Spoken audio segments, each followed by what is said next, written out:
지난주 3월 27일 미국은 또다시 충격에 빠졌습니다. 28세의 젊은 여성 오드리 헤일이 위장복을 입고 빨간 모자를 쓴 채 테네시주 내슈빌에 있는 기독교 초등학교 커버넌트 스쿨에 들어가 9살 학생 3명을 총으로 쐈습니다. 그리고 교직원 3명을 쐈습니다. 그녀는 에블린 디크하우스와 윌리엄 키니를 쐈습니다. 그녀는 교회 목사님의 딸인 9살 소녀 할리 스크럭스를 쐈습니다. 그녀는 또한 61살의 대체 교사인 신시아 피크를 살해했습니다. 그녀는 60세인 학교 교장 선생님 캐서린 쿤스를 살해했습니다.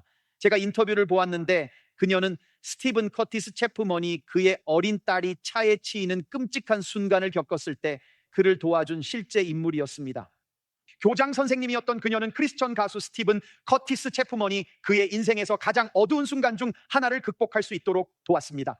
그 교장 선생님 캐서린 쿤스는 사망했습니다. 61세에 관린 마이크 힐도 사망했습니다.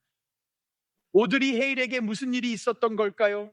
이 학교 커버넌트 스쿨의 졸업생에게 말입니다. 유치원에서 6학년까지 말입니다. 지난주에 총기 난사를 저지른 이 젊은 여성에게 무슨 일이 있었던 걸까요? 사실 이 모든 총기 난사 사건들 속에서 무슨 일이 벌어지고 있는 걸까요? 이 사건은 올해 들어 미국 학교나 대학교에서 발생한 19번째 총기 난사 사건이었습니다. 아직 부활절도 지나지 않았는데 이미 대학교와 학교에서 19건의 총격 사건이 발생했습니다. 이는 텍사스주 유벨디에서 21명이 사망한 이후로 가장 치명적입니다. 그리고 이제 유벨디 사건 이후 오늘까지 생각해 보세요. 미국에서 42건의 총격 사건이 있었습니다. 42번이나 누군가 이성을 잃고 침입했습니다. 여러분, 우리는 지금 화약고 같은 사회에 살고 있습니다. 전국 어디에서나 누군가가 폭발할 준비를 하고 있는 것 같습니다. 그리고 이에 대해 어떻게 반응하시겠습니까? 우리는 뭐라고 말해야 할까요? 우리는 언제든지 폭발할 것 같은 불안정한 사회에 전할 메시지가 있습니다.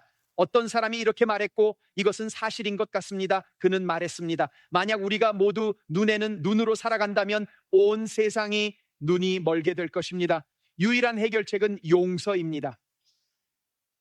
이것이 정말로 제 말을 들어보세요. 여러분, 저는 단순히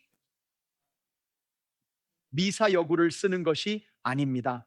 이것은 전국 곳곳에서 시한폭탄처럼 째깍거리고 있는 이 시기에 우리 사회를 위해 성경적 세계관 시리즈 중 가장 중요한 메시지가 될 수 있습니다. 여러분, 영적인 문제를 정치적 입법과 법률로 해결할 수는 없습니다. 여러분, 해결할 수 없습니다. 이것이 무엇입니까? 몇몇 사람들을 구할 수는 있겠지만 여전히 사회는 고쳐지지 않은 채 또 다른 끔찍한 비극을 기다리고 있습니다. 모든 존경심을 담아 말씀드리지만 의회와 워싱턴 DC의 회의실에서 사회를 고칠 수는 없습니다. 우리에게는 부흥이 필요합니다. 우리는 하나님께서 나타나셔서 우리나라와 전 세계에서 시청하고 계시는 모든 나라에서 무언가를 하시기를 원합니다. 여러분, 제 말을 들어보세요. 우리는 용서하지 않는 인구의 영향을 경험하고 있습니다. 우리는 용서하지 않는 인구의 영향을 경험하고 있습니다. 우리는 사람들이 용서하지 못한 채 살아가며 사로잡혀 있는 세상에서 폭력을 경험하고 있습니다. 그렇기 때문에 기독교의 영광은 용서를 통해 적을 정복하는 데 있습니다. 이것이 바로 기독교가 작동하는 방식입니다. 그리고 여러분, 오늘 우리가 성경적 세계관에 접근하면서 F가 용서를 의미한다는 것을 이해하는 것 외에 할 수 있는 다른 일이 무엇인지 모르겠습니다. 그리고 오늘 여러분께 하나님처럼 행동하기에 대해 이야기하고 싶습니다. 여러분, 제 말을 들어보세요. 이것은 중요합니다. 이것을 적어두세요. 용서는 당신이 나에게 상처 준 것에 대해 내가 당신에게 상처 줄 나의 권리를 포기하는 것입니다. 지금 화면에 그대로 두세요. 그것을 계속 올려두세요. 핸드폰을 꺼내세요. 지금 당장 이것을 사진으로 찍으세요. 누군가에게 문자 보내지 마시고 이것을 사진으로 찍으세요. 용서는 당신이 나에게 상처 준 것에 대해 내가 당신에게 상처 줄 나의 권리를 포기하는 것입니다. 보세요. 용서하지 않는 것은 육신에서의 복수입니다. 그것이 바로 용서하지 않는 것입니다. 그래서 성도 여러분, 이것을 명심하세요. 위대한 기독교 작가 C.S. 루이스는 이렇게 말했습니다. 크리스천이 된다는 것은 용서할 수 없는 것을 용서하는 것을 의미합니다. 왜냐하면 하나님께서 우리 각자에게 있는 용서할 수 없는 것을 용서하셨기 때문입니다. 용서의 고군분투에 대한 놀라운 이야기입니다. 그녀의 책은 수천만 명에게 영향을 줬습니다. 코리 텐 붐은 기독교 고전인 주는 나의 피난처를 썼습니다. 코리와 그녀의 가족은 홀로코스트 동안 유대인들을 숨겨주었습니다. 나치가 이를 알아차리고 코리와 가족 전체를 강제 수용소에 넣었으며 코리 텐 붐을 제외한 모든 가족이 사망했습니다. 그녀는 기독교인이 되어 30년 동안 전 세계에 복음을 전파했으며 기적적으로 나치 강제 수용소에서 풀려났습니다. 언니와 부모님을 포함한 그녀의 가족이 모두 그곳에서 사망했음에도 불구하고 말입니다. 그리고 저에게 놀라운 것은 용서하지 않는 것에 대한 이야기였습니다. 이 이야기를 들어보세요. 코리는 그녀의 삶의 끝자락에 다다른 어느 날 강제 수용소 이후 수년 만에 독일 뮌헨에서 설교를 하고 있었습니다. 코리가 이 교회에서 설교를 하고 있을 때 그녀는 이와 같은 설교단에 서 있었습니다. 설교를 하던 중 그녀는 청중 속에서 한 사람을 알아보았습니다. 그 사람은 강제 수용소의 교도관이었습니다. 그 사람은 그들을 조롱하고 샤워하게 하고 마치 그날 그들이 처형될 것처럼 두려움을 심어주던 교도관이었습니다. 사실 그녀가 본 그 교도관은 그녀의 언니 배 씨의 죽음에 책임이 있는 교도관이었습니다. 그녀가 설교를 하고 있는데 그 남자가 그녀 앞에 앉아 있는 것입니다. 잠시 그것을 생각해 보세요. 그녀는 그를 알아보았지만 그는 그녀를 알아보지 못했습니다. 그날 코리가 설교를 마친 후 그가 다가와 말했습니다. 당신이 라벤스부룩을 언급하는 것을 들었습니다. 저는 그곳의 교도관이었지만 그 이후로 저는 예수님을 따르는 크리스천이 되었습니다. 저는 하나님께서 저를 용서하신다는 것을 압니다. 하지만 당신도 저를 용서해 주시겠습니까? 들어보세요, 여러분.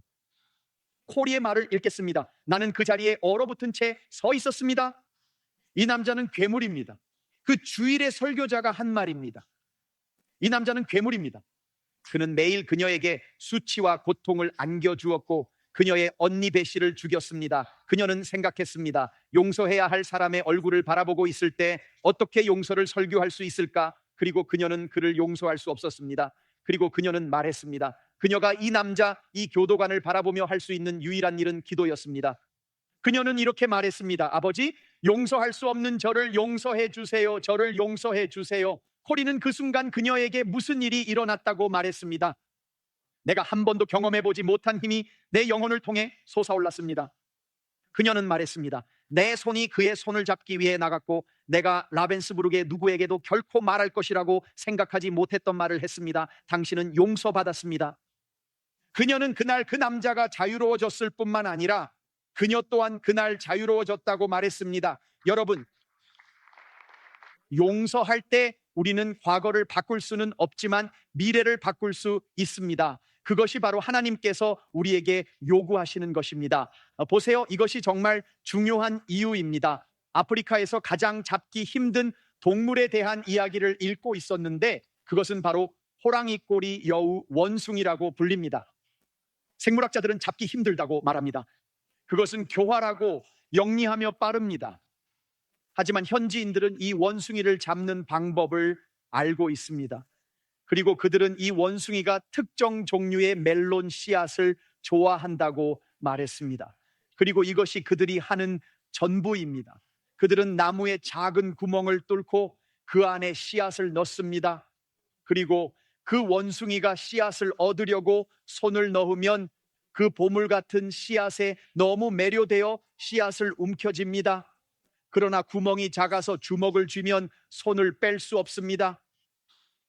그리고 그들이 나타나면 원숭이는 큰 소리로 비명을 지르지만 씨앗을 절대 놓지 않습니다. 그러다가 갑자기 중요한 깨달음을 얻게 됩니다.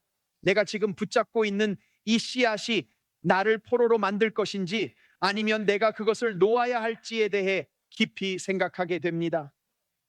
여러분 중 일부는 이곳에 이렇게 들어왔습니다. 그리고 제가 여러분께 말씀드리겠습니다. 오늘은 마침내 용서하지 못함에 사로잡히지 않겠다고 말하는 날이 될 것입니다. 우리는 우리를 죽이고 다른 사람들을 죽일 때까지 붙잡고 있는 문화 속에 살고 있습니다. 우리는 놓아주기보다는 붙잡고 있습니다. 오늘 여러분을 돕고 싶습니다. 항상 이것을 기억하세요. 이것을 적어두세요. 기분이 상하는 것은 선택입니다. 사람들이 당신에게 하는 일을 당신이 통제할 수는 없습니다. 하지만 당신이 기분이 상할지 여부는 당신이 통제할 수 있습니다. 보세요. 다른 사람을 용서하는 것은 우리를 성숙하게 하기 위한 하나님의 교육 과정의 일부라고 믿습니다. 하지만 특히 고통스러운 것은 들어보세요. 우리가 특별히 좋아하지 않는 사람들을 하나님께서 사용하실 때입니다. 용서할 만한 사람과 회개하는 사람을 용서하는 것은 더 쉽습니다. 하지만 저는 자신이 잘못한 것이 없다고 생각하는 오만한 사람들을 용서하는 것이 싫습니다. 그리고 바로 그런 사람들을 하나님께서 저에게 놓아주라고 하십니다. 들어보세요. 부활절 주간과 성금요일, 즉 우리가 십자가를 기념하는 날이 다가오기 때문에 예수님께서 십자가에서 돌아가시기 전에 하신 이 세 가지 일을 생각해 보시기 바랍니다. 그는 십자가에 매달려 있었고 십자가 위에서 매우 활동적이셨습니다. 예수님께서 돌아가시기 직전에 하신 세 가지 일을 들어보세요. 첫째, 그는 기도하셨습니다. 둘째, 그는 증거하셨습니다. 그리고 셋째, 그는 용서하셨습니다. 저것 좀 보세요. 여러분, 우리는 살아있는 동안에도 그렇게 하지 않습니다. 그리고 그는 죽음을 앞두고 계셨습니다. 그는 기도하고 증거하고 용서하십니다. 아버지께 기도하시고 옆에 있는 도둑에게 증거하시며 아래에 있는 사람들을 용서하십니다. 예수님이 누구를 용서하고 계셨는지 주목하세요. 왜냐하면 그는 십자가에서 우리에게 교훈을 주고 계셨기 때문입니다. 들어보세요. 사과하지 않는 사람을 용서하는 것에 대해서요, 저는 이것을 갈보리 용서라고 부릅니다. 이 단어를 적어보세요. 예수님께서 하신 일은 이 용서의 행위로 중요한 질문에 답하는 것이었습니다. 여기 질문이 있습니다. 자신이 잘못한 것이 없다고 생각하는 사람을 어떻게 용서할 수 있을까요? 몇 분이나 있나요? 아니요, 손을 들지 마세요. 절대 손을 들게 하지 않을 거예요. 예수님께서 하신 말씀을 기억하세요. 그는 그의 옷을 두고 도박을 하고 있는 사람들, 그를 십자가에 못 박고 그를 때리고 채찍질한 사람들을 바라보며 말씀하셨습니다. 아버지, 저들을 사하여 주옵소서. 자기들이 하는 것을 알지 못함이니이다. 보세요. 아무도 예수님께 용서를 구하지 않았습니다. 십자가 아래에서 회개하는 사람은 아무도 없었지만 예수님은 우리에게 자신이 행한 일에 대해 죄책감이나 책임감을 느끼지 못하는 사람들을 용서하라고 가르치고 계셨습니다. 그들이 그를 십자가에 못 박고 있는 동안 그들을 용서하고 있다는 것은 세상에서 가장 어려운 일입니다. 그것은 사람들이 용서를 구하지 않아도 용서할 수 있다는 교훈이었습니다. 왜냐하면 과거는 바꿀 수 없지만 미래는 바꿀 수 있기 때문입니다. 상대방이 원하든 원치 않든 당신은 용서를 선언하세요. 당신은 그들을 놓아주세요. 들어보세요, 여러분. 그리고 그 대신 그 멜론 씨앗을 놓아주며 말하세요. 하나님, 저는 이 일에 사로잡히지 않을 것입니다. 오늘 여러분을 돕고 싶습니다. 당신이 거듭난 지 일주일이 되었든 10년이 되었든 제 말을 들어보세요. 누군가에게 기분 상할 일은 반드시 생깁니다. 배우자, 목사님, 집사님, 성가대원, 교회 교인, 동료, 협력자, 회사 파트너, 기숙사 사관, 교수님, 부모님. 왜일까요? 왜냐하면 사람들이 있는 곳에는 문제가 생기기 때문입니다. 왜냐하면 사람들은 문제를 가지고 있기 때문입니다. 그리고 사람들이 소통할 때 사람들은 잘못된 말과 행동을 합니다. 그리고 어떤 사람들에게는 놀라울 수도 있지만 제가 말씀드리겠습니다. 교회에서 기분이 상하실 수도 있습니다. 몇 분은 아니라고 생각할 거예요. 우리와 함께 있어 보세요. 타임스퀘어 교회에서 일주일만 있어 보세요. 그러면 기분이 상할 수 있다는 것을 알게 될 것입니다. 왜냐하면 상처를 주는 데는 단 1분이면 충분하지만 그 상처를 치유하는 데는 때로 평생이 걸릴 수 있기 때문입니다. 보세요. 가장 치유하기 어려운 상처는 사랑하고 신뢰하는 사람들로부터 예상치 못하게 받는 상처입니다. 뉴질랜드에서 온 제 친구이자 훌륭한 청소년 사역자인 윙키 프렌니가 이렇게 말했습니다. 상처는 친밀감에 비례합니다. 상처는 친밀감에 비례합니다. 그게 무슨 뜻인가요, 팀 목사님? 누군가와 가까울수록 상처도 더 깊어진다는 뜻입니다. 가까울수록, 그 말은 여러분 들어보세요. 저는 미국 전역의 거리에서 설교했습니다. 저는 총에 맞아본 적도 있고 뱉은 침에 맞아본 적도 있으며 병이 던져진 적도 있고 돌이 던져진 적도 있습니다. 하지만 그 어떤 것도 저에게 영향을 주지 않았습니다. 하지만 신디가 저를 잘못된 방식으로 쳐다보기만 해도 제가 말씀드리는데 그건 돌, 총알, 병보다 더 심각합니다. 그냥 그녀가 이렇게 신디가 저를 흘겨본다면 차라리 그녀가 저에게 병을 던지는 게 낫습니다. 지금 말씀드리는 겁니다. 왜일까요? 왜냐하면 가까운 사람일수록 상처를 주기 위해 작은 노력이 필요하기 때문이죠. 다윗도 시편 55편 12절에서 이렇게 말했습니다. 나를 비난하는 자가 차라리 내 원수였다면 내가 견딜 수 있었을 것이다. 그런데 나를 비난하는 자가 바로 너라니, 나를 미워하는 자가 바로 내 동료, 내 친구, 내 가까운 벗이라니. 저는 양쪽 모두를 경험했습니다. 저는 피해자이자 가해자였습니다. 우리는 상처를 받을 것이기 때문에 이제 그 상처를 어떻게든 처리해야 합니다. 정말 중요합니다. 처리되지 않은 상처는 쓴뿌리로 변할 것입니다. 이걸 놓치지 마세요. 처리되지 않은 상처나 모욕은 쓴뿌리로 변하게 됩니다. 정말로. 여기 나옵니다. 성도 여러분, 상처가 쓴뿌리로 변할 때 혼란이 발생합니다. 바로 이때 혼란이 일어납니다. 상처를 받을 때 이렇게 말씀드리겠습니다. 상처는 혼란으로 변하고 싶어 합니다. 그것은 마음을 혼란스럽게 하고 정신을 흐리게 하며 마음을 흐리게 하고 싶어 합니다. 보세요. 상처받은 마음은 결코 정체되지 않습니다. 그 마음은 교차로에 존재합니다. 상처나 모욕을 빨리 처리하지 않으면 어떻게 되나요, 팀 목사님? 지금 제 말을 들어보세요. 여러분, 상처가 처리되지 않으면 여기에 나옵니다. 그러면 제3자가 여러분의 상처로 초대됩니다. 그리고 그 제3자는 거기에 없었지만 어떻게 그것을 휘저을지 아는 존재입니다. 여러분 중 일부는 내 친척 중 한 명인가 라고 생각하고 있을 겁니다. 아니요. 여기 나옵니다. 이것을 들어보세요. 바울은 말합니다. 화가 나더라도 죄를 짓지 말고 해가 지기 전에 곧 화를 푸십시오. 화는 무엇을 줍니까? 그렇지 않으면 마귀에게 기회를 주게 됩니다. 즉 모욕을 안고 잠들면 제3자를 그 상황에 초대하게 된다는 뜻입니다. 그리고 그것은 매우 위험해집니다. 이것이 바로 우리가 직면한 문제입니다. 갑자기 상처와 모욕을 안고 잠들 수 있다고 생각하면 상처와 모욕은 점점 더 커집니다. 당신이 그것을 처리하지 않았기 때문입니다. 당신은 그들이 나에게 올 때까지 나는 그것을 처리하지 않을 거야 라고 말했습니다. 그때가 바로 갈보리의 용서가 나타나야 할 때입니다. 그들이 당신에게 오지 않았고 잠자리에 들 시간이 되면 해가 지기 전에 곧 화를 푸십시오. 이것을 해가 지기 전에 처리해야 한다고 말합니다. 그들이 오지 않으면 어떻게 해야 하나요? 우리는 방금 말했습니다. 사과하지 않는 사람들과 잘못을 인정하지 않는 사람들에게 어떻게 해야 할까요? 갈보리 용서입니다. 하나님, 예수님의 이름으로 그들에게 용서를 선언합니다. 당신이 십자가에서 할 수 있다면 저는 브롱스에서 할 수 있습니다. 저는 지금 그들에게 용서를 선언할 수 있습니다. 왜냐하면 이 집을 열지 않을 것이기 때문입니다. 사탄아, 너는 여기에 환영받지 못한다. 여기는 용서의 장소이며 우리는 지금 이곳에 용서를 선언합니다. 예수님의 이름으로.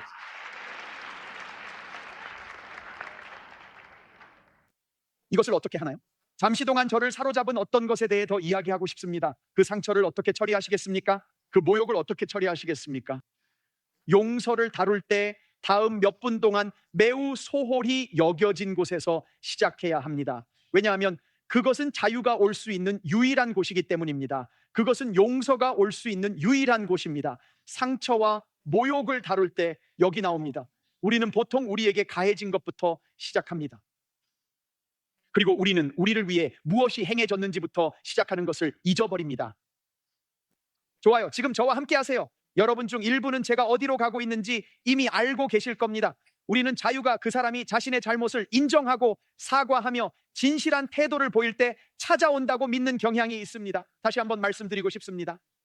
우리는 그들이 인정하고 사과해야만 우리가 자유로울 수 있다고 생각합니다.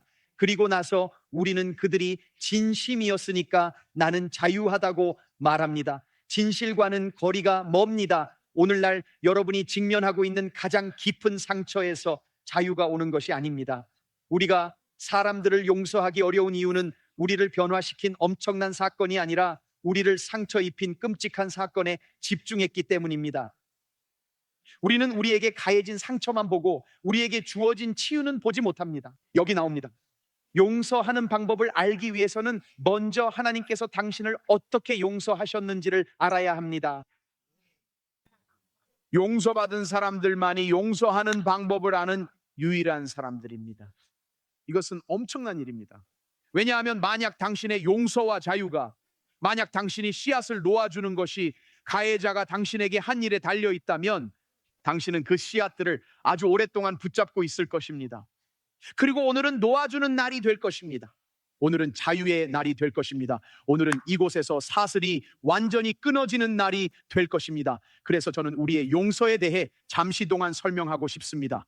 보세요. 우리의 가장 큰 필요가 정보였다면 하나님은 교육자를 보내셨을 것입니다. 가장 큰 필요가 기술이었다면 하나님은 과학자를 보내셨을 것입니다. 그리고 가장 큰 필요가 돈이었다면 하나님은 경제학자를 보내셨을 것입니다. 하지만 가장 큰 필요가 즐거움이었다면 하나님은 연예인을 보내셨을 것입니다. 그러나 우리의 가장 큰 필요는 용서였습니다. 그래서 하나님은 우리에게 구세주를 보내셨습니다. 이것이 바로 모든 것의 핵심입니다. 하나님은 우리에게 구세주를 보내셨고, 그래서 이것이 매우 중요한 것입니다. 유명한 정신과 의사 칼 매닝거가 말하기를, 만약 그가 정신적 문제를 겪고 있는 병원 환자들에게 그들의 죄가 용서받았다는 것을 확신시킬 수 있다면, 이 사람은 칼 매닝거입니다. 제가 아는 바로는 그는 크리스천이 아닙니다. 그는 그들이 용서받았다는 것을 알게 된다면 75%가 치유되어 병원을 나갈 것이라고 말했습니다. 보세요. 하나님의 용서를 느껴본 적이 없다면 용서는 어렵고 심지어 불가능할 수도 있습니다. 그래서 저는 다음 몇 분 동안 이것에만 집중하고 싶습니다. 그리고 마지막에 우리는 큰 망치를 내려놓을 것입니다. 하지만 잠시만 참아주세요. 어디 가지 마세요. 왜냐하면 끝에 가면 정말 좋아질 테니까요. 그러니 저와 함께 해주세요. 이제 하나님의 용서에 관한 한 구절을 보겠습니다. 읽어보겠습니다. 수천 구절이 있지만 제가 여러분과 함께 보고 싶은 구절이 있습니다. 하나님께서 이렇게 말씀하십니다. 곧 나는 나를 위하여 네 허물을 도말하는 자니 내 죄를 기억하지 아니하리라. 할렐루야. 할렐루야. 오늘 저에게 정말 좋은 소식입니다. 이것은 호레이스 부시넬이 한 말을 떠올리게 합니다. 용서는 인간의 가장 깊은 필요이자 하나님의 최고의 성취라는 것입니다. 그래서 이 구절에서 제가 배운 것은 다음과 같습니다. 이 점을 좀 더 발전시켜 보겠습니다. 그리고 나서 신약에서 마무리할 것입니다. 첫 번째는 이것입니다. 하나님의 용서에 대해 이야기해 보겠습니다. 하나님은 용서받고자 하는 누구의 요청도 거절하신 적이 없습니다. 하나님은 결코 이렇게 말씀하신 적이 없습니다. 그분의 기록은 100%입니다. 오늘 하나님께 용서를 구하면 좋은 소식이 있습니다. 오늘 하나님께서 당신을 용서하실 것입니다. 이사야는 이것이 충격적인 용서라고 말합니다. 오늘 당신이 저지른 어떤 죄든지 말해보세요. 좋은 소식입니다. 하나님께서는 오늘 그 죄를 용서할 수 있다고 말씀하십니다. 그분의 용서 기록은 100%입니다. 왜냐하면 그것은 여러분이 한 일에 기반한 것이 아니라 오늘 여러분을 용서하시는 분이 누구인지에 달려있기 때문입니다. 그래서 그분이 말씀하시기를 곧 나는 나를 위하여 네 허물을 도말한다고 말씀하시는 것입니다. 그것은 강력한 말씀입니다. 그분이 곧 나라고 말씀할 때 그것은 하나님께서 용서하신다는 것입니다. 이것은 히브리어 형식으로 허락한다는 의미입니다. 여러분께서 곧 나라는 말을 보실 때 그 반복적인 표현은 진실성이나 정확성을 강조하는 히브리어 형식입니다. 아주 명확하게 합시다. 오늘 여러분에게 용서를 주시는 분은 바로 하나님 자신이십니다. 그것을 하시는 분은 하나님입니다. 그리고 이것을 기억합시다. 하나님께서 용서하셔야 하는 이유는 우리가 죄를 지은 대상이 바로 하나님이시기 때문입니다. 성경은 시편 51편 4절에서 다윗이 말하길 내가 주께만 범죄하여 라고 말합니다. 우리는 하나님의 기분을 상하게 했습니다. 하지만 좋은 소식은 동일합니다. 기분이 상하신 하나님은 또한 용서하시는 하나님이시며 그분은 오늘 인류에게 용서를 주시고 계십니다. 제 친구가 저에게 이 이메일을 보냈습니다. 제 생각에 그의 교회에 있는 사람이라고 말한 것 같습니다. 그는 캘리포니아 출신의 변호사라고 말했습니다. 그는 그의 교회에 있는 한 변호사가 크리스천이 되었다고 말했습니다. 그리고 그것은 마치 삭개오의 순간과 같았습니다. 그는 약간 수상한 변호사였던 것 같았습니다. 법조계에 계신 분들께는 죄송하지만 이 변호사는 그랬습니다. 그리고 그것은 마치 삭개오의 순간과 같았습니다. 그는 17개의 부채 탕감 편지를 보냈습니다. 그는 그들에게 모든 부채를 탕감해주고 싶다고, 자신의 고객들의 부채를 탕감해주고 싶다고 말했습니다. 17개라고 말했습니다. 그가 말한 내용입니다. 그는 17개의 부채 탕감 편지를 보냈고 그것을 등기 우편으로 보냈습니다. 미국 우편 시스템에 대해 조금이라도 아신다면 등기 우편을 받으면 서명을 해야 한다는 것을 아실 겁니다. 그는 말하길 하나씩 모든 편지가 서명되지 않고 배달되지 않은 채로 돌아오기 시작했다고 했습니다. 그는 17개의 편지 중 16개가 그에게 돌아왔다고 말했습니다. 왜냐하면 고객들이 그 봉투에 서명하기를 거부했기 때문입니다. 그들은 그 변호사가 과거의 지불금 때문에 그들을 고소할까 봐 두려워했습니다. 단 한 명의 천재만이 그 편지를 열어보고 자신의 부채가 탕감되었다는 것을 알게 되었습니다. 그래서 한 사람, 여러분 잠시만 생각해 보세요. 단 한 사람만이 편지를 열어 이 변호사에게 진 빚으로부터 자유를 얻었습니다. 얼마나 놀라운가요? 우리는 하나님께 죄의 빚을 지고 있습니다. 그분은 오늘 우리에게 자유로워질 수 있는 초대장을 보내셨습니다. 하지만 여기에는 아직도 편지를 열지 않는 사람들이 있습니다. 그리고 제가 말씀드리는데 그 편지를 열어보세요. 오늘 하나님 자신으로부터 온 공짜 용서가 있습니다. 100% 용서 기록입니다. 용서할 때 그분은 무엇을 하나요? 두 번째, 하나님은 너무 철저하게 용서하셔서 마치 당신이 그를 기분 상하게 한 적이 없는 것처럼 보십니다. 바로 그 문구 도말하다는 정말 놀랍습니다. 저를 놀라게 하는 것은 이것이 현재 시제라는 점입니다. 하나님께서 네가 정말 진심인지 한번 보자라고 하시는 게 아닙니다. 도말한다는 것은 모든 세부 사항을 확인한 후에 결정하겠다는 것을 의미하지 않습니다.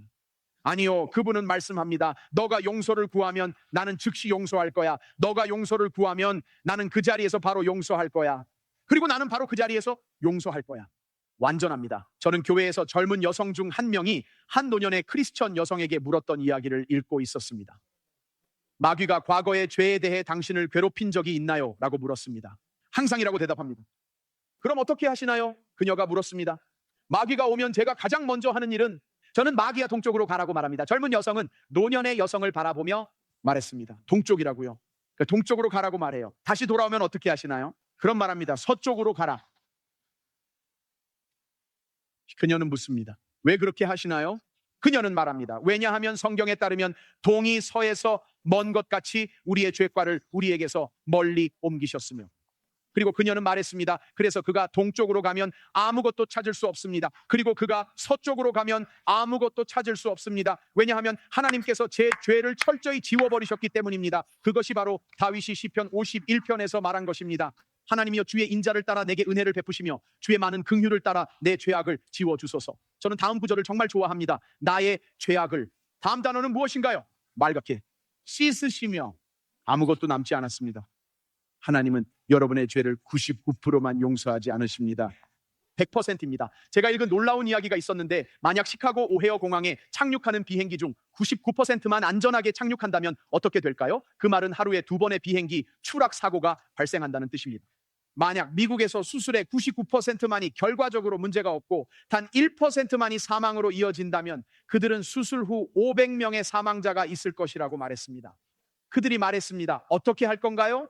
미국 우체국이 99%의 편지만 배달한다면 그들은 매 시간마다 16,000개의 우편물을 잃어버릴 것이라고 말했습니다. 1%가 차이를 만듭니다. 그리고 좋은 소식은 이것입니다. 하나님은 99%의 하나님이 아닙니다. 그분은 이렇게 말씀하시는 하나님이십니다. 거기에는 하나도 남아있지 않다. 내가 너의 죄를 지울 때 그것은 사라진다. 그것은 철저합니다. 그것은 용서입니다. 네, 용서입니다. 그건 정말 엄청난 일이에요. 마치 당신이 전에 아무것도 하지 않은 것처럼. 자, 갑시다. 만약 누군가가 여러분에게 무언가를 했다면, 제가 말씀드리는데 여러분을 화나게 했다면 그 사람을 보고 그 화나게 한 것에 대해 생각하지 않는 것은 어렵습니다. 당신은 그냥 이렇게 말하죠. 사랑해요. 이걸 적어두세요. 보세요. 우리는 사람들을 용서하지 않고 집행유예를 줍니다. 용서하지 않고 유예 상태에 둡니다. 네, 용서하지만 다시는 이런 일이 일어나지 않도록 하세요. 누군가 이렇게 말했습니다. 용서할 수는 있지만 잊을 수는 없다는 것은, 네, 용서하지 않겠다는 또 다른 표현일 뿐입니다. 다시 한번 말씀드리겠습니다. 왜냐하면 몇몇 분들이 놓치셨기 때문입니다. 용서할 수는 있지만 잊을 수는 없다는 것은 그들을 용서하지 않겠다는 또 다른 표현입니다. 여러분, 질문 드릴게요. 철저한 부분에 대해 도와드리겠습니다. 여기 계신 분들 중 몇 분이나 하나님께 용서를 구한 적이 있습니까? 손을 들어보시겠어요? 좋아요. 이걸 물어볼게요. 여러분 중 몇 분이 하나님께 무언가를 용서해달라고 기도하셨나요? 여러분이 이미 용서를 구한 것과 똑같은 일이었습니다. 여러분은 다시 용서를 구하기 위해 돌아왔습니다. 네, 같은 손들이 보이네요. 좋아요. 이제 설명하겠습니다. 하나님께서는 절대로 또다시 돌아왔니? 라고 말씀하지 않으세요. 그분은 당신을 그렇게 보지 않으십니다. 여러분, 하늘에 계신 하나님은 이렇게 말씀하지 않으십니다. 한 번 속이면 내 탓이다. 2번 속이면 내 탓이다. 아니요, 하나님께서 2번째에도 당신을 용서하셨나요? 하나님께서 200번째에도 당신을 용서하셨나요? 우리가 섬기는 하나님은 우리의 죄악을 지워주시는 분입니다. 그분은 그것을 기록에서 지우시고 말씀하십니다. 전액 지불 완료, 아무것도 빚지지 않았습니다. 용서는 취소된 청구서와 같습니다. 그게 바로 그 뜻입니다. 마치 회계사가 와서 그것을 지워버리는 것과 같습니다. 그 빚이 100만 개의 죄이든 하나의 죄이든 간에 그것은 취소되어야 합니다. 그리고 그것을 취소할 수 있는 유일한 분은 하나님이십니다. 그분만이 그것을 할 수 있는 유일한 분입니다. 그분은 그것을 지워버리십니다. 이것은 전기에 나오는 꿈속의 이야기입니다. 위대한 종교개혁가 마르틴 루터는 사탄에게 공격을 받는 상황에 처했습니다. 그는 너무나도 현실처럼 느껴졌다고 말했습니다. 그는 마귀가 그의 모든 죄 목록이 적힌 긴 두루마리를 펼쳐 그 앞에 들이밀었다고 말했습니다. 그리고 루터는 마귀에게 물었습니다. 그가 물었습니다. 그게 가진 전분이 마귀는 아니라고 말했습니다. 그리고 그는 또 다른 두루마리를 펼치고 말했습니다. 이 두 개가 있다. 그리고 루터는 말했습니다. 그게 전분이, 마귀는 말했습니다. 아니, 너가 저지른 모든 죄목이 적힌 3개의 긴 목록이 있어. 그는 말했습니다. 하지만 너는 목록에서 뭔가를 잊었어. 사탄아, 루터는 말했습니다. 너의 모든 목록의 맨 아래에 적혀 있어. 하나님의 아들이신 예수 그리스도의 피가 그 모든 죄로부터 나를 깨끗하게 하셨다. 여러분, 제 말을 들어보세요. 그 피라는 단어는 매우 중요합니다. 눈물로는 당신의 죄를 지울 수 없습니다. 그것들은 오직 예수 그리스도의 피로만 지워질 수 있습니다. 당신은 여기 있을 수도 있습니다. 당신의 눈물로는 해결되지 않습니다. 교회 출석으로는 해결되지 않습니다. 오늘 당신이 참여한 성찬이 있습니다. 그것으로는 해결되지 않습니다. 피로만 해결됩니다. 예수님의 피입니다. 그래서 우리가 기념하는 것입니다. 그래서 30여 년 전 데이비드 윌커슨 목사님은 말했습니다. 이곳이 항상 매주 성찬식을 거행하는 교회가 되기를 바랍니다. 우리는 매주 화요일 밤마다 성찬을 통해 오직 예수님의 피만이 우리의 죄를 없앨 수 있음을 기억합니다. 그는 그렇게 할 수 있는 유일한 분입니다. 하나님께서는 그분이 죄를 지워버리실 때 그리스도인이 마치 죄를 절대 지은 적이 없는 것처럼 보십니다. 세 번째로, 하나님은 그분이 누구신지가 그분께 행해진 것보다 더 강하기 때문에 우리를 용서하십니다. 하나님은 그분이 누구신지가 우리가 그분께 행한 것보다 더 강하기 때문에 용서하십니다. 잠시 그 말을 곱씹어 보세요. 그분은 당신이 저지른 죄보다, 그 잘못보다 더 위대하십니다. 이해하셨나요? 하나님의 마음에는 당신의 과거의 죄보다 더 많은 은혜가 있습니다. 그것이 하나님의 마음에 있는 은혜의 양입니다. 하지만 여기 놀라운 점이 있습니다. 하나님은 우리를 왜 용서하실까요? 이사야 43장에 이런 멋진 구절이 있습니다. 나를 위하여라고 말하며 그는 나를 위하여 네 허물을 도말한다고 하셨습니다. 여러분 중 일부는 이렇게 생각할 수 있습니다. 우리가 그것을 읽었기 때문에 그 힘을 약간 잃은 것 같다고요. 그는 말씀하셨습니다. 곧 나는 나를 위하여 네 허물을 도말하는 자니. 제가 생각하기에 그분의 뜻을 가장 잘 보여주는 버전이나 의역은 메시지 성경에서 말하는 것입니다. 그러나 나는 너의 죄를 처리하는 하나님이다. 그리고 여기 좋은 부분이 나옵니다. 그게 바로 내가 하는 일이다. 그 구절을 사랑합니다. 그게 하나님이시고 하나님께서 하시는 일이기 때문입니다. 하나님은 말씀하셨습니다. 내가 누구인지 때문에. 그것은 죄의 양이나 죄의 반복 또는 죄의 심각성에 따른 것이 아닙니다. 용서는 하나님이 누구이신지에 근거합니다. 그분에 기반한 것입니다. 하나님께서 나를 위하여라고 하시는 것입니다. 그것이 하나님께서 하는 일입니다. 하나님께서는 말씀하셨습니다. 이것은 내가 하는 일이기 때문에 내게 어렵지 않다. 그것이 나의 성품이다. 그래서 어떤 사람은 이렇게 말합니다. 어리석은 사람은 어디에 있나요? 하나님이 용서할 수 있는 것보다 더 많은 죄를 지을 수 있다고 생각하는 어리석은 사람은 어디에 있습니까? 그것은 당신이 아닙니다. 당신의 죄의 심각성이나 반복이 아닙니다. 그것은 하나님의 성품입니다. 그것이 그분이 하시는 일입니다. 그래서 구약 성경, 특히 예레미야와 이사야서에 이런 구절이 자주 나옵니다. 항상 이렇게 말합니다. 주와 같은 이 없나이다, 또는 나 외에 다른 이가 없나니라고 말합니다. 그분이 말씀하고자 했던 것은 여러분이 진정한 하나님을 섬기고 회개하고 예배해야 한다는 것이며 가짜 종교를 따르지 말아야 한다는 것입니다. 진정한 하나님이요. 이렇게 설명해 드리겠습니다. 알고 계신가요? 여러분은 짝퉁이 무엇인지 아십니까? 모르신다면 제가 설명해 드리겠습니다. 교회 문 밖으로 나가보세요. 아시겠죠? 제가 설명해 드리겠습니다. 바깥에 담요가 있을 겁니다. 아시겠죠?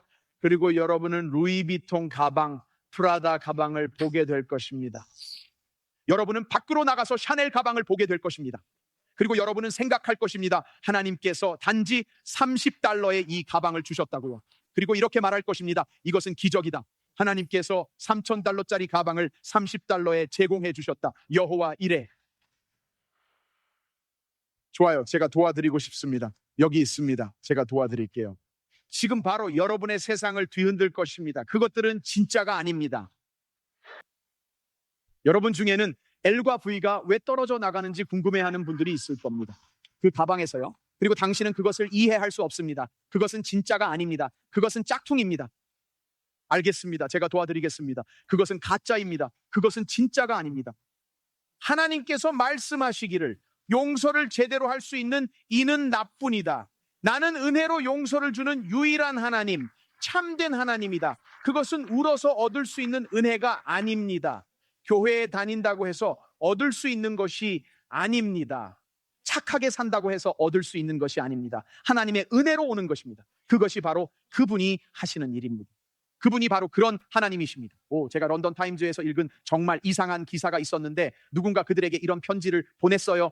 제가 어떻게 해야 하나요? 라고요. 결혼식 하객이었다고 했고 결혼식이 끝난 지 일주일 후에 신혼부부로부터 연락을 받았다고 했습니다. 그리고 신혼부부가 이렇게 말했어요. 당신의 선물은 충분히 후하지 않았습니다. 라고요. 이것을 들어보세요. 그들은 그녀가 결혼 선물로 100파운드를 줬다고 말했습니다. 그리고 축의금을 요청한 부부의 사연을 공개했습니다. 이메일에는 이렇게 적혀 있었습니다. 저희는 놀랐습니다. 이것을 들어보세요. 당신의 축의금에 대해서요. 그들이 말했습니다. 그래서 저희는 조정을 제안합니다. 저는 읽으면서 생각했어요. 진짜로 이것을 들어보세요. 그녀는 계속해서 신부와 신랑이 이렇게 알렸다고 말했습니다. 당신의 축의금이 저희의 중요한 날에 대한 당신의 따뜻한 축하와 일치하지 않는 것 같아 놀랐습니다. 라고요. 그리고 그들은 이것을 덧붙였습니다. 이것을 들어보세요. 당신의 새로운 상황을 고려하여 만약 조정을 보내고 싶으시다면 저희는 감사히 받을 것입니다. 그녀의 새로운 상황은 그녀가 막 유산을 받았다는 것이었습니다. 그래서 그들은 이 여성에게서 훨씬 더 많은 돈을 받기를 기대하고 있었습니다. 그래서 그들은 이렇게 말했습니다. 만약 당신이 그것을 조정하고 더 주고 싶다면 저희는 기꺼이 받을 것입니다. 이 편지가 여러분에게 온다면 어떻게 할 것인지 생각하고 계실 겁니다. 하나님에 대한 좋은 소식을 전해드릴까요? 여러분은 그분께 조정을 요청할 필요가 없을 것입니다. 하나님께서 선물을 주실 때 그것은 우리가 받을 수 있는 최고의 선물이기 때문입니다. 가장 멋진 선물입니다. 그분의 용서는 관대함과 함께 옵니다. 여러분, 우리 하나님처럼 관대하신 분은 없습니다. 그분은 우리를 용서하시고 자유롭게 하시고 오늘날 우리 삶 속에서 기적을 행하십니다. 오늘 우리를 용서하실 수 있는 진정한 하나님을 찬양합니다. 할렐루야.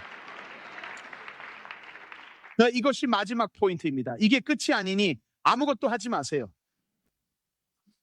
네 번째입니다. 하나님께서는 누구에 대해서도 험담을 한 적이 없으십니다. 그분이 용서하면 다시는 언급하지 않으십니다. 누군가와 대화할 때 어떤 일을 했거나 그들과 문제가 있는 사람의 이름을 언급하면 그들이 그 사람이야 라고 반응한 적이 있나요? 아시겠지만 문제가 있었습니다. 내가 누구를 봤는지 알아? 팀 목사님을 봤어. 팀 목사님. 그들은 아무 말도 하지 않지만 사실 무언가를 말했습니다. 하나님께서는 정말로 그들의 죄를 절대 기억하지 않으시겠다고 말씀하십니다. 우리가 그녀의 이야기를 나눴던 코리텐 붐이 이렇게 말했습니다. 하나님께서 용서하실 때 그분은 잊으십니다. 그리고 그분은 우리의 죄를 바다에 묻고 낚시 금지라는 표지판을 세우십니다. 그것이 바로 일어나는 일입니다. 이것을 들어보세요. 제가 이것을 읽었을 때 이 구절이 떠올랐습니다. 내 죄를 기억하지 아니하리라. 필리핀의 한 성직자에 대한 이야기를 읽고 있었습니다. 그는 많은 사랑을 받는 하나님의 사람이었지만 사제직에 들어가기 훨씬 전 아주 오래 전에 저지른 비밀스러운 죄가 있었습니다. 그리고 그는 자신의 이야기를 들려주었습니다. 회개했지만 여전히 평안이 없었습니다. 그는 하나님의 용서를 느끼지 못했습니다.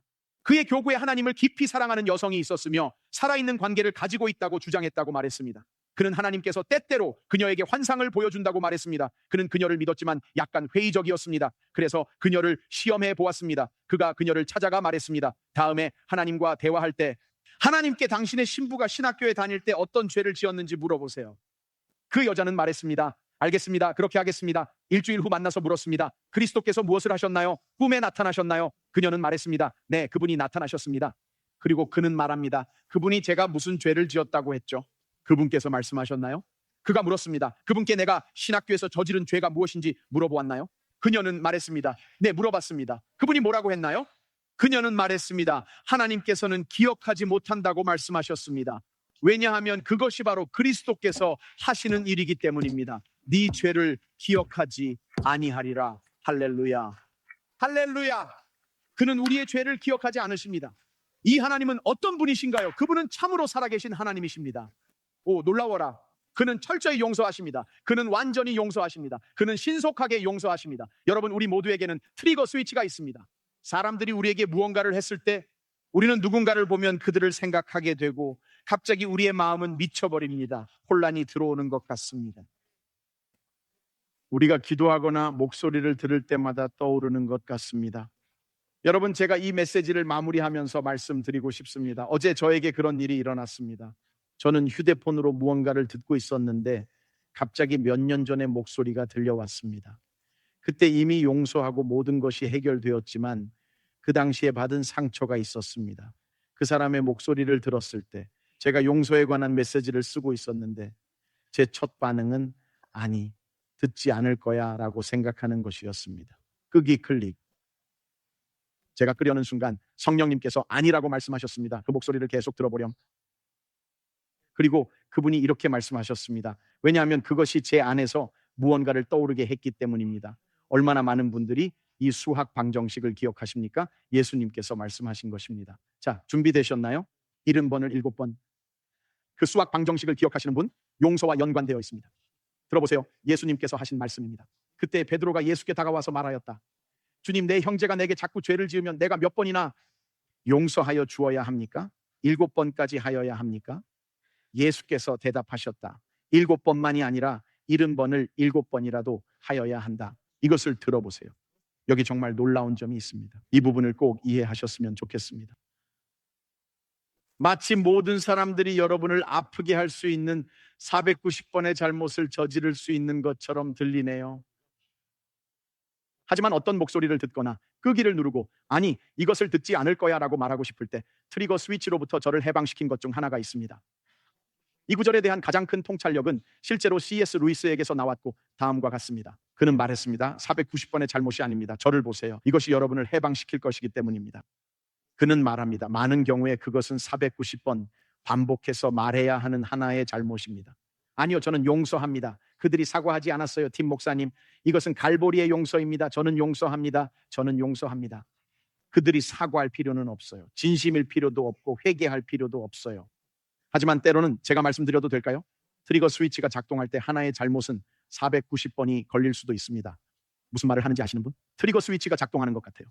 제가 무슨 말을 하는지 아는 분? 그 길을 클릭하고 싶을 때요. 다시는 그 목소리를 듣고 싶지 않아서요.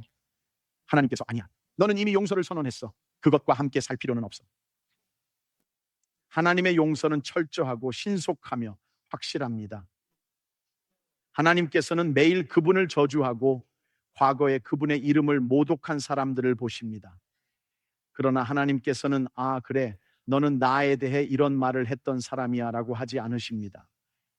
단 한 번도 없습니다. 그분이 용서하실 때 그분은 철저하게 용서하고 신속하게 용서하며 확실하게 용서하십니다.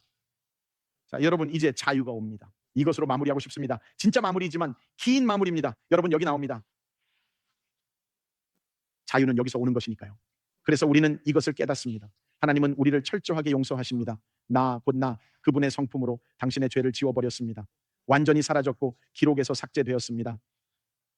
곧 나는 나를 위하여 네 허물을 도말하는 자니 왜일까요? 나를 위하여, 그리고 네 죄를 기억하지 아니하리라. 여러분, 오늘 온라인으로 시청하고 계신 분들 중 몇 분이나 계신가요? 어디에 계시든 상관없습니다. 노르웨이, 영국, 남아공에 계실 수도 있습니다. 하지만 온라인으로도 손을 들어보세요. 손을 들어보세요. 푸에르토리코나 세인트루시아에 계실 수도 있어요. 오늘 여기 오셔서 하나님의 용서를 경험했다면 손을 들어주시겠어요? 좋아요. 여러분, 빠르게 손을 내려주세요. 이제 말씀드리겠습니다. C.S. 루이스는 말했습니다. 모든 사람은 용서가 좋은 생각이라고 생각합니다. 용서해야 할 때가 오기 전까지요. 이제 준비하세요. 여러분에게 저질러진 가장 큰 죄를 생각해 보세요. 여러분이 가장 용서하기 어려웠던 것은 무엇인가요? 누군가가 제발 용서해 주세요, 미안해요 라고 말했을 때 거절한 적이 있나요? 여기 나옵니다. 에베소서 4장 32절입니다. 서로 친절하게 대하고 불쌍히 여기며 하나님이 그리스도 안에서 여러분을 용서하신. 여러분, 다음에 나오는 단어가 저를 정말 힘들게 합니다. 여기 나옵니다. 것같이 하나님이 그리스도 안에서 여러분을 용서하신 것 같이 서로 용서하십시오. 여러분, 저는 그 구절이 싫습니다. 왜냐하면 그 구절, 하나님이 그리스도 안에서 여러분을 용서하신 것 같이는 저를 이사야 43장으로 다시 데려가기 때문입니다. 그게 바로 그 구절이 하는 일입니다. 제가 어떻게 용서받았나요? 나는 나를 위하여 네 허물을 도말하는 자니 내 죄를 기억하지 아니하리라. 그리고 이렇게 말합니다. 그 구절을 다시 보여주세요. 에베소서 4장 32절입니다. 용서하신 것 같이 이사야 43장, 하나님이 그리스도 안에서 여러분을 용서하신 것 같이. 여러분 들으셨나요? 우리의 용서는 다른 사람이 우리에게 한 일이 아니라 하나님께서 우리를 위해 하신 일에 근거합니다. 이 용서는 하나님께서 우리에게 주신 용서에 근거합니다. 우리의 용서는 그들이 무엇을 했는지와 상관없습니다. 그것은 하나님께서 우리를 위해 하신 일에 기초합니다. 아멘이 나올 줄 알았어요. 하지만 아멘 안 해주셔도 됩니다. 와, 팀 목사님 정말 좋습니다. 괜찮아요. 여러분의 도움이 필요하지 않습니다. 도움이 필요하지 않아요. 저는 제가 성경을 설교하고 있다는 것을 알고 있어요. 자, 갑니다. 성경적 세계관. 여러분은 F 용서를 들으러 오지 말았어야 했어요. 일주일 후에 오셔야 했습니다. 하나님이 그리스도 안에서 여러분을 용서하신 것 같이 오늘 이 말씀이 여러분을 혼란스럽게 할 것입니다. 왜냐하면 그분은 우리에게 이것을 요청하셨기 때문입니다. 하나님처럼 행동하기. 예수님, 우리를 도와주세요. 즉 하나님께서 그것을 용서하신다면 우리도 그것을 용서해야 한다는 뜻입니다. 저쪽에서 골프 박수를 쳐주셔서 감사합니다. 감사합니다. 그리고 다음에 나오는 것은 더 심각합니다. 왜냐하면 여러분 중 일부는 설마 하나님처럼 용서하라는 뜻은 아니겠지라고 생각하기 때문입니다. 여러분 중 일부는 그것은 그 뜻이 아니야 라며 화가 나 있을 것입니다. 저는 어거스틴이 우리와 성경 해석에 대해 한 말을 정말 좋아합니다. 그는 복음서에서 좋아하는 것만 믿고 싫어하는 것은 거부한다면 당신이 믿는 것은 복음이 아니라 당신 자신이다 라고 말했습니다. 정말 훌륭한 말입니다. 이제 나와요. 준비되셨나요? 누군가는 하나님처럼 하라는 뜻은 아니야 라고 말하고 있습니다. 그것은 그 뜻이 아니야. 이 말을 들어보세요. 좋습니다. 에베소서 4장 32절입니다. 그 다음은 5장 1절로 넘어갑니다. 준비하세요. 왜냐하면 제가 여러분의 종려주의를 엉망으로 만들 것이기 때문입니다. 여기 있어요. 어떤 분은 이미 엉망이라고 말합니다. 여기 나옵니다. 하나님께서 우리를 용서하신 것처럼. 다음 두 단어를 들을 준비가 되셨나요? 여기 나옵니다. 다음 두 단어를 들을 준비가 되셨나요? 아니요, 준비되지 않으셨을 겁니다. 이제 나옵니다. 다음 구절 에베소서 5장 1절입니다. 하나님을 본받는 자가 되고 뭐라고요? 그분을 따라하세요. 하나님이 하시는 것을 하세요. 하나님께서 당신을 용서하신 것처럼 당신도 다른 사람들을 용서해야 합니다. 그분의 말은 그게 아니에요. 바울은 말합니다. 하나님을 본받는 자가 되고. 바울, 누군가를 용서할 때만큼 하나님과 더 닮을 수 없습니다. 여러분, 루이스는 7번을 70번까지라도 라는 말에서 계속해서 말했습니다. 하나님께서 우리를 용서하신다면 우리도 다른 사람들을 용서해야 한다고 했습니다. 들어보세요. 그렇지 않으면 마치 자신을 그분보다 더 높게 두는 것과 같습니다. 방금 이해하셨나요? 이걸 그대로 두겠습니다. 사진 찍으실 수 있도록요. 이걸 올리세요. 트윗하세요. 알겠죠? 트윗하세요. 라떼든 셀카 대신에 이걸 트윗하세요. 셀카는 그만 올리세요. 사람들에게 도움이 될 만한 것을 올리세요. 그것은 사람들에게 도움이 안 돼요. 그들을 자유롭게 할 무언가를 올리세요. 이것을 올리세요. 하나님께서 우리를 용서하신다면 우리도 다른 사람들을 용서해야 합니다. 용서하지 않는다면 마치 자신을 그분보다 더 높게 두는 것과 같습니다. 당신이 하나님보다 더 크다는 것입니다. 그분은 이렇게 말씀하셨습니다. 여러분을 용서하신 것 같이 서로 용서하십시오. 그런 뜻이 아니었어요. 하나님을 본받으세요. 그게 그분이 말씀하신 것입니다. 오늘날 우리에게 이것은 정말로 중요합니다.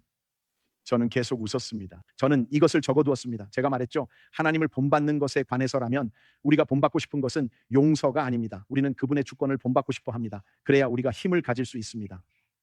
우리는 본받고 싶습니다. 하나님, 저에게 치유의 능력을 주셔서 사람들이 제 모임에 올 수 있게 해주세요. 하나님, 산상수훈에서와 같은 가르치는 은사를 주셔서 사람들이 우리를 따르게 하고 인스타그램에서 많은 팔로워를 얻을 수 있게 해주세요. 하나님, 주님이 거룩하신 것처럼 저에게도 거룩함을 주셔서 당신과 함께 할 수 있게 해주세요. 우리는 용서를 원하지 않습니다. 우리는 용서의 부분을 본받고 싶지 않습니다. 왜냐하면 그것은 핵심에 깊이 들어가는 부분이기 때문입니다. 그것에는 우리를 위한 충분한 칭찬이 없습니다. 우리 안에는 충분한 찬양과 존경이 없습니다. 나는 하나님의 다른 것들은 본받겠지만 용서하는 것은 내게 요구하지 마세요. 이것이 우리를 해방시킵니다. 사람들이 왜 용서하지 않는지 아세요? 하나님께서 우리를 어떻게 용서하셨는지 잊었기 때문입니다. 다시 한번 말씀드리겠습니다. 여러분 중 일부가 이곳에 멜론 씨앗을 쥐고 들어온 이유를 아시나요? 그분이 당신을 얼마나 용서했는지 몰랐기 때문입니다. 그분은 당신을 철저하게 용서하십니다. 그분은 즉시 용서하셨습니다. 그분은 용서하시고 기억하지 않으셨습니다. 그분은 다시 꺼내지 않으셨습니다. 당신이 특정 이름을 언급하면서 팀 목사님은 어때요? 라고 물었을 때 그분은 거기 앉아서 이상한 눈으로 보시지 않았어요. 그리고 하나님은 이렇게 말씀하시지 않았습니다. 오, 팀 목사님은 매일 실수해. 저 위에 있는 그를 봐. 모든 사람에게 침을 뱉고 이런저런 일을 다 하고 있어. 그는 정말 엉망이야. 제가 말씀드립니다. 하나님께 기도할 때마다 하나님 용서해 주세요 하면 하나님은 지워버리겠다 하십니다. 하나님 왜 그렇게 하시나요? 그게 내가 하는 일이다. 그것은 나를 위한 것이다. 하나님, 어제 제가 한 일을 기억하지 않으세요? 그분이 말합니다. 나는 기억하지 않는다. 이미 약속했기 때문이다. 그분이 당신에게 말합니다. 나를 본받거라. 본받거라. 이 이야기를 읽었을 때 정말 현실 같지 않았어요. 음악을 연주해 주세요. 우리는 끝내는 척 할 겁니다.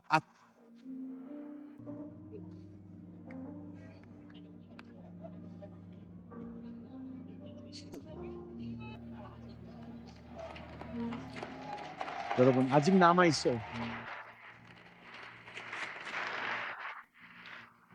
들어보세요. 이걸 털어내지 못하면 우리는 아직 21개의 알파벳이 남아 있어요.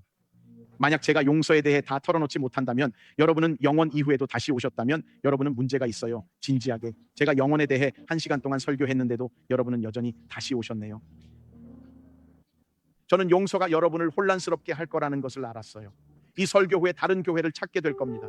제가 말했죠. 가서 다른 곳을 찾아보세요. 쓴뿌리와 함께 살도록 허용하는 곳을 찾아보세요. 저는 이렇게 말하고 싶지 않았습니다. 이 이야기를 계속하겠습니다. 이 목사님에 대한 이야기를 읽었을 때 이 이야기는 저에게 현실적이지 않았습니다. 대한민국 서울에서 온 우리의 친구들을 생각하고 있었어요. 제가 읽은 이야기는 1948년의 일이었습니다. 38선에서 일어난 일이었습니다. 1948년이었습니다. 그 도시는 38선 근처의 순천이었고 공산주의자들이 와서 마을을 점령했습니다. 그들은 그 목사님의 두 아들 매튜와 존을 가족 앞에서 처형했습니다. 그들은 순교자로서 그들을 박해하는 사람들에게 예수님을 믿으라고 외치며 죽었습니다. 2명의 10대 소년이 외칩니다. 하나님을 섬기세요. 예수님은 당신을 사랑하십니다. 예수님은 당신을 사랑하십니다. 그리고 그들은 목사님과 가족 앞에서 두 소년의 머리를 쏘았습니다. 나중에 공산주의자들이 쫓겨났을 때 마을의 청년인 재선이 목사님의 아들들의 머리에 살인적인 총격을 가해 죽인 사람으로 지목되었습니다. 재선은 유죄 판결을 받고 사형을 선고받았습니다. 여기 이것은 바로 하나님을 본받는 것에 대한 이야기입니다.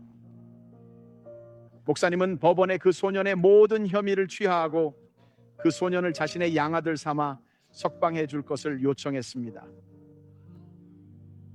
이걸 읽으면서 저는 이렇게 생각했습니다. 그건 사실이 아니야. 그건 말도 안 돼. 당신은 이제 당신의 아들을 죽인 사람을 당신의 가족의 일원으로 받아들이겠다고 요청하고 있습니다. 이건 익숙한 이야기처럼 들리네요. 아버지는 그의 아들을 죽인 사람을 그의 가족으로 받아들이기 위해 요청했습니다. 와, 여러분 정말 이해를 못 하시는군요. 아버지가 요청했습니다. 이제 저분은 이해했습니다. 게론이 방금 이것을 이해했어요. 그 아버지는 이제 그의 아들을 살해한 사람에게 그의 아들이 되어달라고 요청하고 있습니다. 여러분 이것을 들어보세요. 13살인 딸 레이첼, 그 소년들의 여동생은 아버지의 요청을 지지하며 증언했고 법원은 재산을 그 가족에게 넘기기로 동의했습니다. 몇 달 전 아들들을 살해한 바로 그 청년입니다. 그는 양자로 들어왔습니다. 그는 이 목사님의 양아들로 왔습니다. 그리고 나서 그는 크리스천이 되었다고 합니다. 그리고 이야기는 이렇게 말했습니다. 그에게 선택의 여지가 있었을까요? 그런 용서를 받았는데 어떻게 크리스천이 되지 않을 수 있겠습니까? 여기 나옵니다. 하나님이 그리스도 안에서 여러분을 용서하신 것 같이요. 저는 이전에 이렇게 하나님을 본받는 사람을 본 적이 없습니다. 여기 나옵니다. 저는 용서받았기에 용서하는 사람이 됩니다. 용서받았습니다. 용서하는 사람이 되기 위해서요. 첫 번째 슬라이드로 돌아가 보세요. 우리 교회 사람들은 휴대폰을 사용하는데 너무 느리거든요. 저는 용서받았습니다. 용서하는 사람이 되기 위해서요. 두 번째, 저는 하나님을 본받는 사람이 되기 위해 용서받았습니다. 또 다른 하나가 나올 테니 계속 들고 있으세요. 휴대폰을 꺼내시고 계속 들고 있으세요. 그리고 세 번째, 저는 하나님처럼 용서하기 위해 용서받았습니다. 바로 그렇게 말합니다.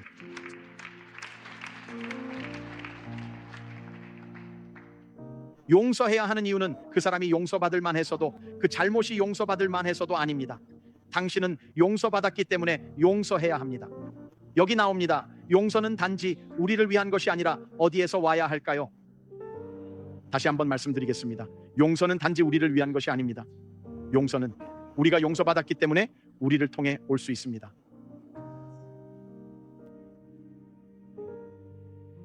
왜 사람들 사이에 나쁜 관계가 그렇게 많은지 아십니까? 그것은 그들이 하나님과 나쁜 관계를 가지고 있기 때문입니다. 들어보세요. 그가 빛 가운데 계신 것 같이 우리도 빛 가운데 행하면 우리가 서로 사귐이 있고 그 아들 예수의 피가 우리를 모든 죄에서 깨끗하게 하실 것이요. 즉 하나님과 나쁜 관계를 가지고 있다면 사람들과도 나쁜 관계를 가지게 될 것입니다. 여러분 중 일부는 계속 생각합니다. 이 결혼을 성공시킬 거야. 이번이 세 번째가 될 텐데 3-4번 만에 행운이 있을 거야. 그래서 이번에는 성공할 거야. 여러분 왜 안 되는지 아세요? 하나님과의 관계가 좋지 않기 때문입니다. 남자를 찾을 필요가 없습니다. 그 남자를 찾아야 합니다. 오늘 하나님을 찾아야 합니다. 여러분 오늘 하나님을 찾아야 합니다. 왜 사람들이 나에게 이런 짓을 했을까요? 왜 이런 일이 일어나는 걸까요? 왜 나는 모든 사람들과 잘 지낼 수 없을까요? 하나님과 관계를 맺으세요. 성경은 당신에게 모욕을 다루는 방법과 사람들이 당신을 모욕할 때 어떻게 해야 하는지에 대한 비결을 알려줍니다. 그들이 사과하고 싶어 하지 않더라도 하나님처럼 그들을 용서하세요. 그리고 제3자가 당신의 결혼 생활에 끼어드는 것을 막고 사탄에게 이렇게 말할 것입니다. 사탄아, 나는 이미 하나님께 왔어. 나는 용서했고 용서받았어. 여기 문은 닫혀 있다. 사탄아, 내 집에 들어올 수 없다. 내 결혼 생활에 들어올 수 없다. 지금 와서 이걸 할 수 없다. 여러분 중 일부는 여기 앉아 있습니다. 온라인에 계신 분들 들어보세요. 제 말을 들어보세요. 푸에르토리코. 네, 지금 푸에르토리코에 있는 여러분에게 이야기하고 있습니다. 들어보세요. 푸에르토리코. 잠시 제 말을 들어보세요. 들어보세요. 그리고 여러분 중 일부는 누군가가 나타나 사과하기를 기다리고 있기 때문에 속이 썩고 있습니다. 하지만 그곳이 자유가 있는 곳이 아닙니다. 자유는 그 사람이 당신에게 오는 것이 아닙니다. 자유는 그 사람이 마침내 깨닫는 것이 아닙니다. 자유는 내가 용서받았기 때문에 하나님이 나를 용서하신 것처럼 나도 용서할 것이라는 것입니다. 그들이 나에게 다시 돌아오지 않는다고 해도 괜찮습니다. 나는 하나님을 본받을 것입니다. 나는 용서받았기 때문에 용서할 수 있는 사람이 될 수 있습니다.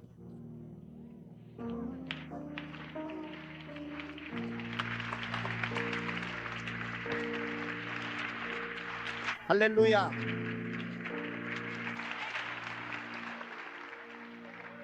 그거 아세요? 이렇게 말할게요. 지금 제 말을 들어보세요. 일어서 주세요. 이제 이것이 진짜 마무리입니다. 여기까지입니다. 끝났어요. 정말 끝났어요.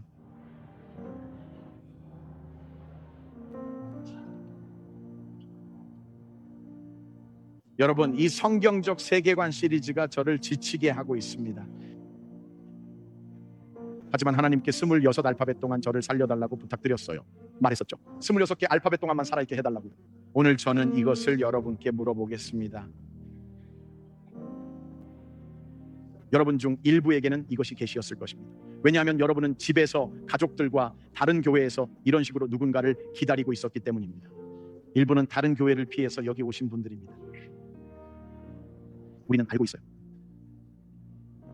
알고 있는지 몰랐어. 알고 있어요. 들어보세요. 발코니 1층 별관 온라인으로 시청하고 계신 분들 제 말을 들어주세요. 스페인, 프랑스 들어보세요. 오늘은 씨앗을 놓아주는 날입니다. 여러분 중 일부는 오랫동안 그 일을 붙잡고 있어서 그것이 여러분을 죽이고 다른 사람들을 해치고 있습니다. 오늘은 자유의 날입니다. 나에게 있는 모든 것을 연주하고 있나요? 그 찬양을 연주하고 있는 건가요? 네, 충분히 가까워요. 그걸 연주하세요.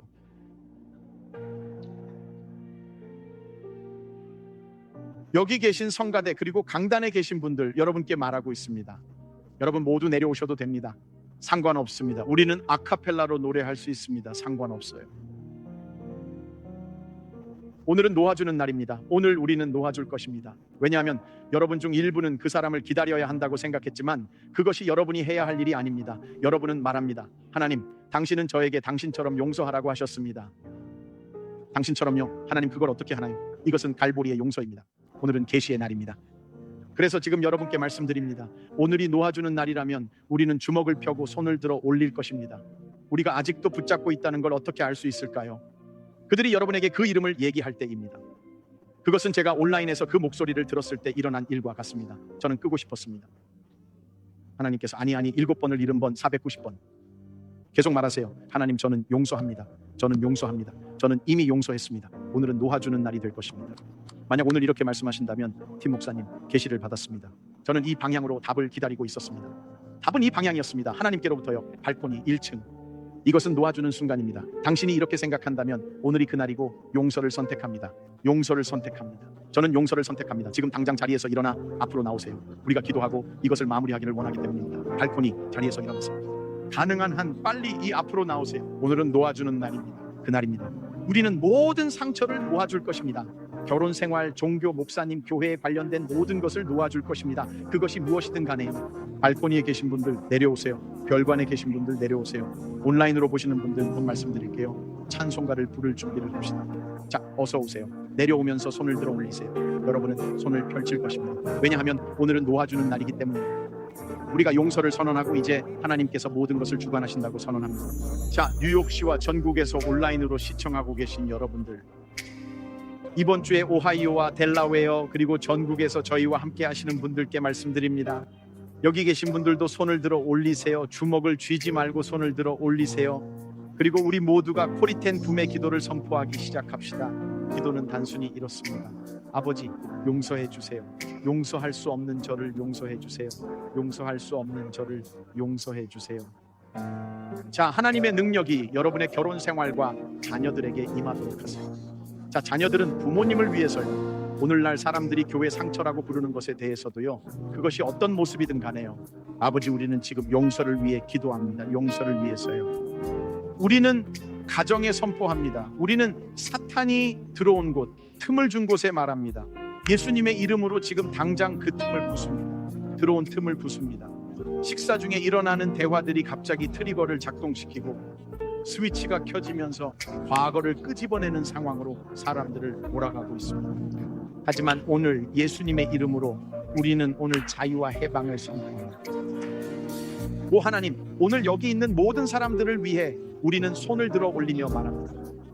하나님께서 우리를 용서하신 것처럼 우리도 다른 사람들을 용서하겠습니다. 우리는 철저하고 신속하며 확실하게 용서할 것입니다. 우리는 사람들을 유예 상태에 두지 않겠습니다.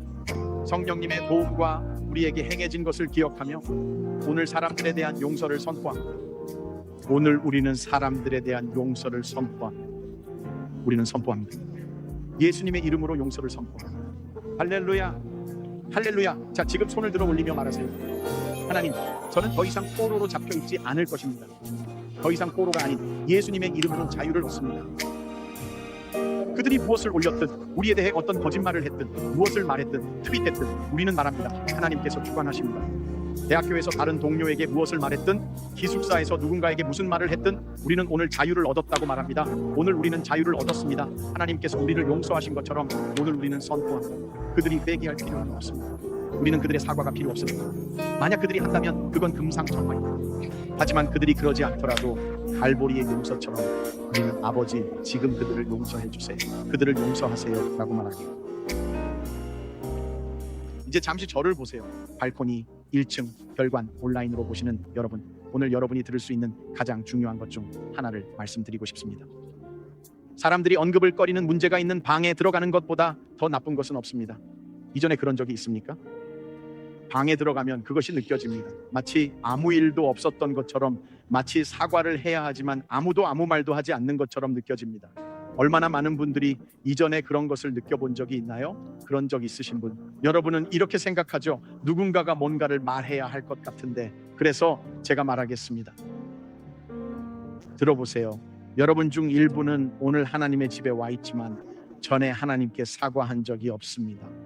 그래서 여러분은 여기 와서 찬양하고 모든 것이 괜찮고 모든 것이 잘 되고 있다고 생각하지만 오늘까지 여러분은 하나님과의 관계를 맺어본 적이 없습니다. 언급을 꺼리는 문제가 있습니다. 당신은 거듭나야 합니다. 오늘 삶이 변화되어야 합니다. 그것이 언급을 꺼리는 문제입니다. 여러분 중 일부는 이렇게 생각하고 있을 것입니다. 이거 좋다. 나는 이 교회가 좋아. 이곳이 내 교회야. 찬양이 좋아.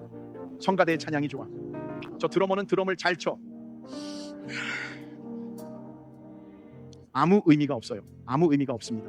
언급을 꺼리는 문제가 있습니다. 아무 의미가 없습니다. 여러분이 이 방향으로 올바르지 않다면요, 하나님과의 관계를 바로잡아야 합니다. 하나님과의 관계를 바로잡아야 합니다. 상황이 악화되는 이유입니다. 여러분 중 일부는 생각해요. 왜 모든 관계가 이렇게 끝나는 걸까? 그래서 질문이 있습니다. 하나님은 우리의 죄로 마음이 상하셨습니다. 여러분은 오늘 그 죄를 다루지 않아도 된다고 생각했을지 모르지만 그 죄를 다룹시다. 그리고 여기 좋은 소식이 있습니다. 이사야 43장. 나 곧 나는, 이사야 43장입니다. 나 곧 나는 나를 위하여 네 허물을 도말하는 자니 네 죄를 기억하지 아니하리라. 그분은 오늘 당신을 용서할 수 있습니다. 당신은 그분에게 물어봐야 합니다. 들어보세요. 그분이 당신에게 편지를 보냈어요. 당신은 답장을 해야 합니다. 당신은 그 편지를 열어야 합니다. 편지를 열고 말하세요. 하나님, 제 죄가 용서받을 수 있다고 말씀하신다면 오늘 그걸 원합니다. 제 삶이 변하길 원합니다. 저는 이것이 예수님께서 말씀하신 거듭남이라는 관계라고 말씀드리고 싶습니다. 그리고 그 관계는 지금 바로 시작될 수 있습니다. 모두 고개를 들고 둘러보세요. 여러분 중 일부는 집에서 그렇게 하셔야 합니다. 왜냐하면 여러분만 그곳에 있기 때문입니다. 하지만 여러분께서 들어주시길 바랍니다. 오늘 이렇게 말씀하신다면, 팀 목사님, 저는 하나님과 그런 관계가 없습니다. 저는 이전에 거듭난 적이 없습니다. 하지만 오늘 저는 제 삶이 변하길 원합니다. 저는 하나님께 용서받고 싶습니다. 용서하는 사람이 되기 위해서는 먼저 용서받아야 합니다. 오늘 이렇게 말씀하시면, 팀 목사님, 하나님과 그런 관계를 원해요. 제 죄가 용서받기를 원해요. 거듭나고 싶어요. 이렇게 말씀하시는 분, 팀 목사님, 그 거듭남의 기도를 하실 때, 하나님께서 저를 변화시키실 수 있는 그 기도를 할 때 교회나 TSC가 아닌 오직 하나님만이 오늘 우리를 변화시키실 수 있습니다. 그리고 여러분은 그분의 용서가 필요합니다. 왜냐하면 그분이 상처받은 분이시기 때문입니다. 오늘 여기서 이렇게 말씀하신다면, 팀 목사님, 저는 그 용서를 원합니다. 어떠한 주저함 없이 거듭나고 싶습니다. 저를 포함시켜 주세요. 새롭게 시작하고 싶습니다. 관계를 맺고 싶습니다. 하신다면 손을 들어보세요. 손을 들어보세요. 올라간 모든 손을 보고 싶습니다. 저기 저쪽에, 저기 계신 분들, 저기 다 보입니다. 이쪽이요. 여기 계신 분 보입니다. 발코니 구석에 계신 분들 손 높이 들어주세요. 구석에서 손을 들고 계신 분들께 말합니다. 성전을 위해 기도할 때 가장 먼저 가는 곳이 그 줄입니다. 하나님, 이 줄에 앉는 사람들을 위해 기도합니다. 그래서 발코니 저쪽에서 여러분이 손을 들어주셔서 정말 기쁩니다. 우리 함께 이 기도를 할 수 있을까요? 온라인에 계신 분들도 우리와 함께 이 기도를 드립시다. 따라하세요. 사랑하는 주 예수님, 저는 당신이 하나님의 아들이심을 믿습니다. 저는 당신이 십자가에서 제 죄와 수치 그리고 죄책감을 짊어지셨고 그것을 위해 죽으셨음을 믿습니다. 당신은 제가 지옥에 가지 않아도 되도록 저를 위해 지옥을 마주하셨습니다. 당신은 죽음에서 부활하셔서 저에게 천국에서의 거처와 지상에서의 목적, 그리고 당신의 아버지와의 관계를 주셨습니다. 오늘 주 예수님, 저는 제 죄에서 돌아서서 거듭나기를 원합니다. 자, 이제 크게 저와 함께 말해보세요. 하나님은 나의 아버지이십니다. 예수님은 나의 구세주이십니다. 성령님은 나를 돕는 분이시며 성경은 나의 안내서입니다. 그리고 천국은 나의 집입니다. 예수님의 이름으로 우리 모두 기도합니다. 아멘, 아멘, 할렐루야.